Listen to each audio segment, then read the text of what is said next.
कि किसी के दिल की मायूसी जहां से हो के गुजरी है, हमारी सारी चालाकी वहीं से खो के गुजरी है।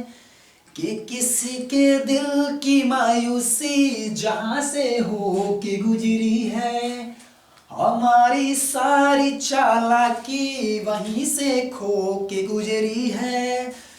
तुम्हारी और मेरी रात में बस फर्क इतना है, तुम्हारी सो के गुजरी है, हमारी रो के गुजरी है। चलो बाबू, आज का टॉपिक है कि दिखाइए कि √3 एक अपरिमेय संख्या है। इसका मतलब ये है कि ये तो हम जानते हैं कि जिसका परफेक्ट स्क्वायर रूट नहीं बनता है, जिसका परफेक्ट रूट नहीं बनता है वो हमारा इर्रेशनल नंबर अपरिमेय संख्या होता है। लेकिन हमें इस क्वेश्चन में वही सिद्ध करना है कि अपरिमेय संख्या कैसे है।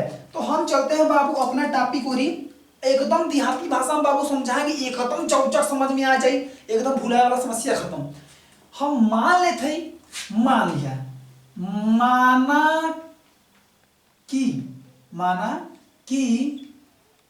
माना कि √3 एक परिमेय संख्या है। मान लेते हैं कि परिमेय हो, जबरी ना बाबू, जबरी मान लेते हैं कि परिमेय है, परिमेय संख्या है, परिमेय संख्या है। ये हमने माना है कि √3 एक परिमेय संख्या है। वैसे तो है नहीं, लेकिन हम मान रहे हैं कि परिमेय संख्या है। तो देखते हैं बाबू क्या होता है।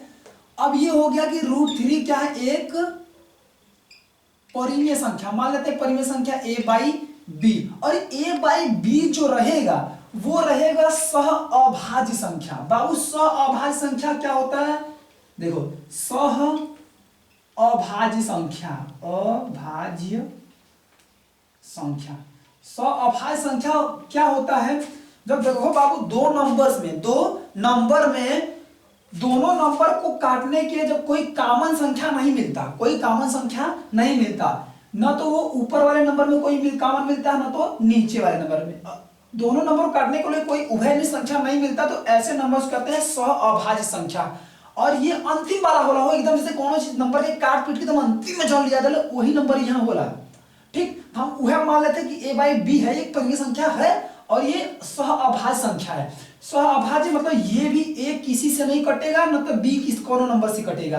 अगर कटेगा तो सिर्फ एक से, नहीं तो दूसरे नंबर से नहीं कटेगा। अगर ये दूसरे नंबर से कट जाता है तो हमारा ये बात गलत हो जाएगा कि ये परिमेय संख्या है। ठीक है, तो अब क्या करते हैं, हम दोनों पक्षों का कर लेते हैं वर्ग। क्या कर लेते हैं, दोनों पक्षों का वर्ग।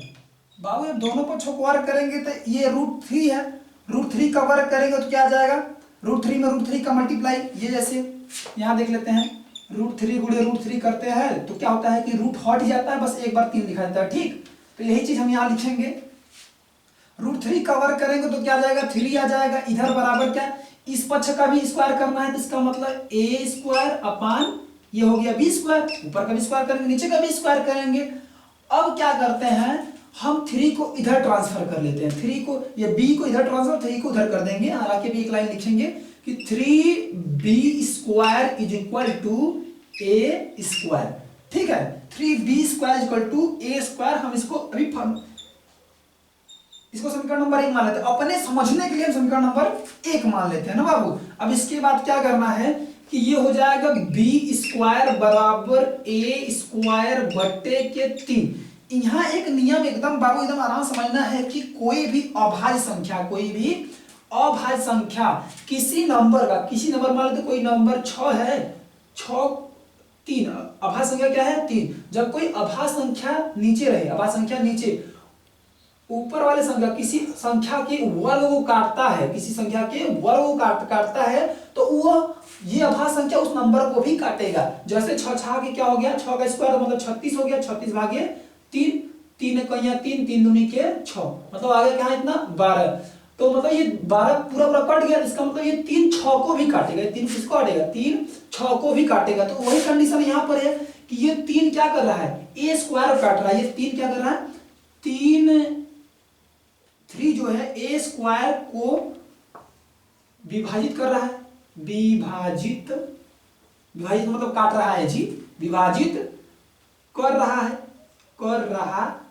है, अतः ए को भी विभाजित करेगा। जब ए स्क्वायर करेगा तो मतलब ए को भी करेगा, ए को भी 3 विभाजित करेगा, विभाजित करेगा। ठीक, यहां तक बात तो समझ में आ गया, एकदम क्लियर बात बाबू, बस इतना, इसके बाद और कुछ नहीं करना है। अब जब ये क्या किया, ए को भी विभाजित करेगा, 3 किसको करेगा, ए को। जब ए को 3 विभाजित करेंगे, 3 क्या कर रहा है, ए को जब भाग देगा तो कौन संख्या का आएगा, वो आएगा सी। मान लेते हैं कौन संख्या सी है, कौन भी संख्या है वो सी आता है। तो अब क्या करते हैं हम अब पुनः क्या करते हैं, दोनों पक्षों का वर्ग कर लेते हैं, या फिर अभी ट्रांसफर करके वर्ग कर लेते हैं तो आसान रहेगा। ए बराबर 3c, ठीक है। अब करते हैं फिर दोनों पक्षों का वर्ग, दोनों पक्षों का वर्ग कर लेते हैं ना बाबू। दोनों पक्षों का जब वर्ग कर लेंगे तो क्या हो जाएगा, ए स्क्वायर बराबर 3 3 9, सी है तो सी का स्क्वायर हो जाएगा, क्या हो जाएगा, सी स्क्वायर। अब बस और कुछ नहीं करना है। अब इसके बाद यही ए का वैल्यू कहां रख देना, समीकरण नंबर 1 में रख देना है। ए का वैल्यू कहां रख देना, समीकरण नंबर 1 में। ए स्क्वायर बराबर 9c स्क्वायर रखेंगे, ठीक है। तो यहां लिख देते हैं कि ए स्क्वायर का मान समीकरण 1 में रखने पर ना बाबू, समीकरण 1 में रखने पर जब समीकरण 1 में रखेंगे बाबू तो क्या हो जाएगा, समीकरण नंबर 1 यहाँ है, समीकरण नंबर 1 यहाँ है, तो ये हो जाता है, ये क्या हो जाता है कि जब यहाँ समीकरण नंबर ये है क्या है, 3b स्क्वायर बराबर ए स्क्वायर। अब यही ए स्क्वायर के जगह पे, इसी ए स्क्वायर के जगह पर हम रखेंगे 9c स्क्वायर, ये 9c स्क्वायर, ठीक। तो 3b स्क्वायर बराबर ए स्क्वायर की जगह पर हमें क्या रखना, सॉरी ए स्क्वायर की जगह पर रखना था 9c स्क्वायर, क्या रखना है 9c स्क्वायर। अब देखते हैं क्या ये हो जाता है, b स्क्वायर बराबर सॉरी ये क्या होता है 3, ये 3b स्क्वायर अपान 9 इधर कर देते हैं, 9 इधर हो गया, बराबर c स्क्वायर, 3 एक कम 3, 3 3 के 9। अच्छा यहाँ फिर वह बात हो गया, देखो 3, ये 3 बराबर c स्क्वायर, यही 3, यही वाला 3, यहाँ 3 जो था a को काट रहा था, वही क्या कर दिया, b को काट दिया। तो अभी तो इस असहभाज्य संख्या में कहते हैं कि दोनों काटना नहीं चाहिए ना। अब तो यहाँ हो रहा है, कॉमन मिल जा रहा है, 3 b को भी काट रहा है, 3 a को भी काट रहा है, तो ये अब क्या असहभाज्य नहीं रह गया। इसका मतलब जो हम माने थे वो बात गलत हो गया, वो बात क्या हो गया, एकदम गलत हो गया ना जी। वो बात बाबू एकदम जब गलत हो गया तो ये सिद्ध हो गया सीधा कि ये अपरिमेय संख्या है। तो ये लिख देंगे जो विरोधाभास की वजह से, विरोधाभास जो हम माने थे कि ये परिमेय है, अब तो परिमेय निकला नहीं, तो दोनों फिर से काम हो गया ना। एओ को देखो 3 काट रहा है, यहाँ बीओ को 3 काट रहा है, तो ये हो गया विरोधाभास,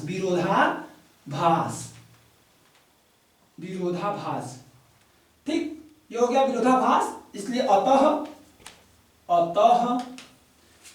√3 एक अपरिमेय संख्या है, अपरिमेय संख्या है, इर्रेशनल नंबर बाबू, इर्रेशनल नंबर, ठीक, परिमेय संख्या है। तो हमारा ये बात एकदम क्लियर हो गया है बाबू, एकदम कभी भूलने वाला नहीं, एकदम घुसा देंगे भाई, एकदम कुछ नहीं, बस ठीक क्या करना था कि √3 को जबरी मान लेता ना कि ये भाई ये परिमेय संख्या है, बस इसी का परिमेय संख्या मान के सिद्ध कर दी परिमेय संख्या नहीं हो, ठीक, तो तुरंत पता चल जाए ये अपरिमेय हो गया, ठीक। तो यह कमा करेगा, बस ये दोनों पक्षों में वर्ग करा, क्या करे दोनों पक्षों में वर्ग, ये हो जाएगी, बस ये आपके सामने है, पूरा बता दिए, ठीक बाबू। तो यहाँ √3 एक अपरिमेय संख्या है। तो इस तरीके से हमारा ये हो जाता है सॉल्यूशन, ठीक। तो डन, थैंक यू क्लास, जय हिंद।